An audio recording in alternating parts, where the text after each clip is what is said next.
because I think that a lot of people, they live their life in a victim mentality.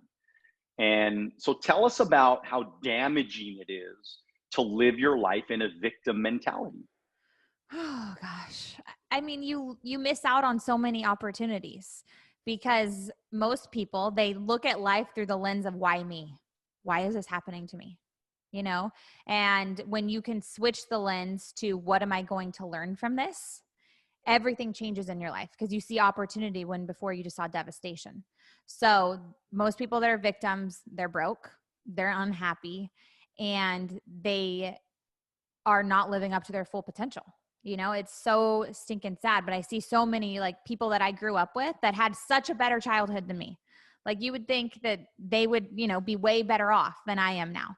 And it's like they're victims because, you know, mommy didn't buy them something, daddy, you know, had an affair. Who freaking cares? You know, like move on. Sorry. Yeah, I mean, live in your, you know, your childhood over and over and over again. I mean, Yeah. people literally they crush their entire existence in life, and we only got one shot at this deal, right? I mean, like we got one chance to make this great, to make this awesome, and it's like, why would we spend our life reliving? I remember Anthony Robbins. He's one of my earlier mentor coaches, and I remember he talked about in our brains is like a record, and it just keeps playing, you know, it just keeps going around and around and around. And sometimes you got to take the record out of your brain. You need to scratch the shit out of it. Just scratch it up, break it if you have to, and then throw it, because if you don't stop the story is killing your, who cares what happened in your childhood? Who cares what happened, you know, to you, you know, whatever, you know, your bad situation. You have to use that to take you to that next level of success. Agreed? Yes, absolutely. Yeah.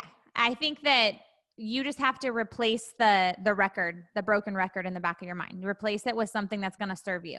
And I do a lot of my work is like teaching people how to transform their subconscious mind, you know, because once you can make your subconscious mind your friend, everything will change. Okay, so what's the subconscious mind and what does that mean to you? So your subconscious mind, it's just what it says. It's like you're not conscious of the thoughts that it's thinking, but you're thinking them. Your thoughts, you think 70,000 thoughts a day. So clearly we're not aware of those. I can think right now, I'm like, of one thought I've been thinking of all morning, right? But we don't know that there's a whole nother thing going on in our brain. And so we need to become aware of what our subconscious is thinking. And the way that you do that is I journal. And I answer a lot of questions. I do a lot of self-reflection to find out where am I self-sabotaging myself. And most people, they're sabotaging themselves all day long and they didn't even realize it. And most people do it with money, right? I just did a millionaire mindset challenge on my Instagram, and most people, they've been like thinking what their parents thought about money and they're in their 50s. And I'm like, that's why you're still broke, because they still have this record playing in the back of their mind. No, we can't afford it. No, we can't afford it. And it's like, okay, that's what you tell yourself all day. You look for proof of that to be true. And so, you know, or like if your subconscious mind is saying, I'm not good enough, it looks for proof all day long that it's not good enough. Some of the most powerful words in the human language is I and am. So I am. So whatever you say after I am will ultimately become your reality. And so you say, I am not a good salesperson. I am not a good people person. I mean, I literally had a guy tell me yesterday, he's like, I'm not good with people. I can't sell.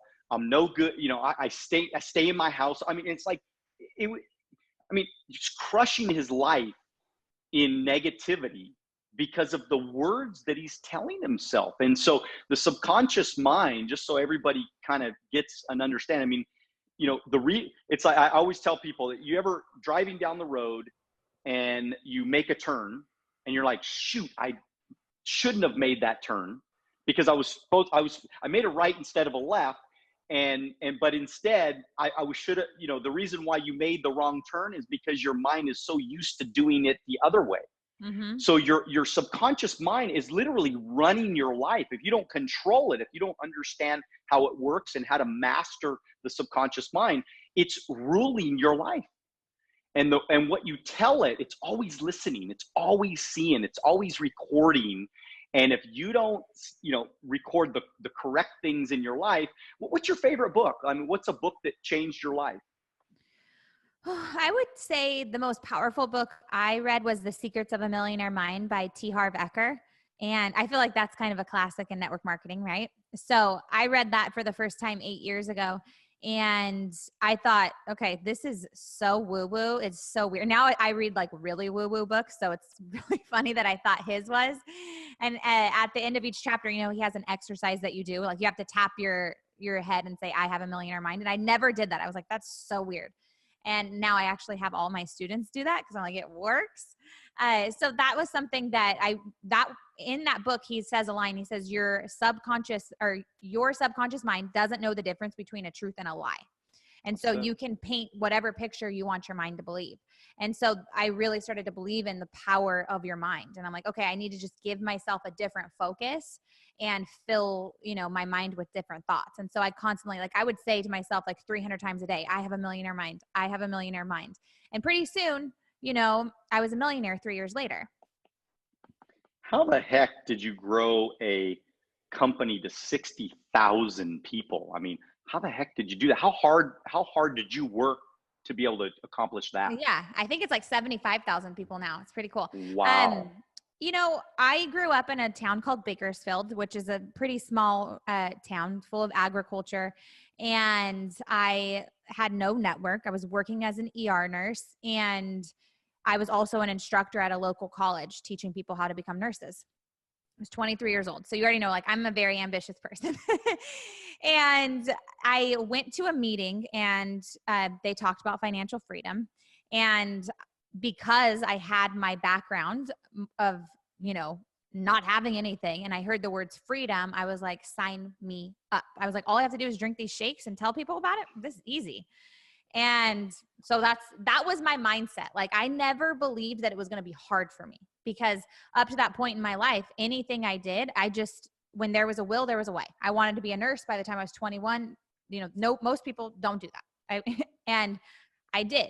So I had proven to myself over and over again that what I put my mind to, I could accomplish. Even though back then I didn't realize it was a thing. Now I know, it's a thing I teach people about.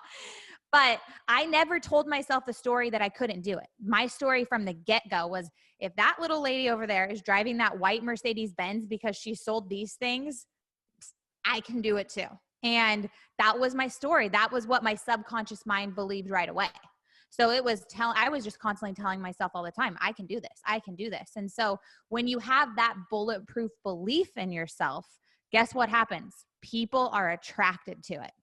So I went around every single day. I talked to 12 people a day. That was my rule because, I did not have time to talk to people. But I knew that I could check people off okay, I got to talk to 12 people because there's power in numbers. And that's what I did. And so many people told me no, but enough people told me yes. And that's what I like to tell people in any type of sales job. Enough people will tell you yes. Sometimes it's just one person that will change everything for you, but you have to talk. You have to open your mouth. You have to share the opportunity. And you can't just be like, yeah, here's this thing. Here's this thing. No, enthusiasm is what gets people to say yes to you. And so I'm 23 and I'm enthusiastic. I have this 1-year-old. I'm pregnant, first of all. And I was just enthusiastic. I believed so much that I was going to become a millionaire in this company. And other people were just like, okay, yeah, I'll do it too. And most people said, you're freaking crazy. And they still think I'm crazy to this day, but I just laugh all the way to the bank, So that's how I did it. I mean, you just have to talk to enough people, and you suck at first, but you get better. That's the thing is I remember I think it was my second month actually. I sold weight loss supplements. So I'm in the gym and I get called that my kid has bitten another kid in kids care. And I'm like, okay, let me go get him. And the mom comes out and she's so sad that, my kid did this. I'm like, I'm so sorry. I'm like, when did you start coming to the gym? And she said, I just started. I said, oh, it looks like you just started. I would love to help you. Yes, I know. I see your face. I would love to help you. I actually sell weight loss supplements. So can I get your email? And my kid just bit her kid, right? I like to tell that story because every master was once a disaster, right? That's it. And she sent me this nasty email like, how could you? And I learned my lesson. I was like, okay, I can't put a target on everybody's head, right? I need to, build the relationship.